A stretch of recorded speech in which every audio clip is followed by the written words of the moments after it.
New year skin care glowing பார்க்கலாமா? First நான் என்னோடய ஹேர்லேருந்து ஸ்டார்ட் பண்ண போகிறேன். இந்த வருஷம் நான் ஹேரை வந்து நல்லா க்ரோ பண்ணணுன்ட்டு ரெசல்யூஷன் எடுத்திருக்கேன். இப்போ நான் யூஸ் பண்ணிகிட்ருக்கேன் இந்த ஹேர் சீரம் நான் வீட்டிலே ரெடி பண்ணது தான். ஸோ ஹேர் ட்ரான்ஸ்ஃபர்மேஷன் பண்ணணும், சும்மா ஏதாவது பண்ணணும் அப்படின்னு சொல்லிட்டு நான் ஹேர் கட் பண்ணிகிட்டே இருந்தேன். ஸோ கட் பண்ணி ஷார்ட்டாக கட் பண்ணியாச்சு. லாஸ்ட்டில் சீரம் அப்ளை பண்ணிவிட்டு நல்லா இந்த மாதிரி மசாஜிங் டூல் வச்சு மசாஜ் பண்ணாங்கன்னா சூப்பராக இருக்கும். நெக்ஸ்ட் ஃபேஸ் கேருக்கு நான் ஃபேஸ் ஆயில் எடுத்திருக்கேன். ஸோ இந்த ஆயில் நம்ம ஃபேஸில் அப்ளை பண்ணோன்னா நம்ம ஃபேஸில் இருக்க டார்க் பிக்மெண்டேஷன், ஆக்னே, ஸ்கார்ஸ் அப்படின்னு சொல்லிட்டு நிறைய ப்ராப்ளம்ஸ்க்கு சொல்யூஷன் கொடுக்கும்.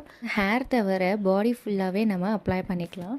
அப்ளை பண்ணதுக்கப்புறமா இந்த ரோலர்ஸ் வச்சு என்னோட பிளட் சர்க்குலேஷன்ஸை நான் இம்ப்ரூவ் பண்ணுவேன்.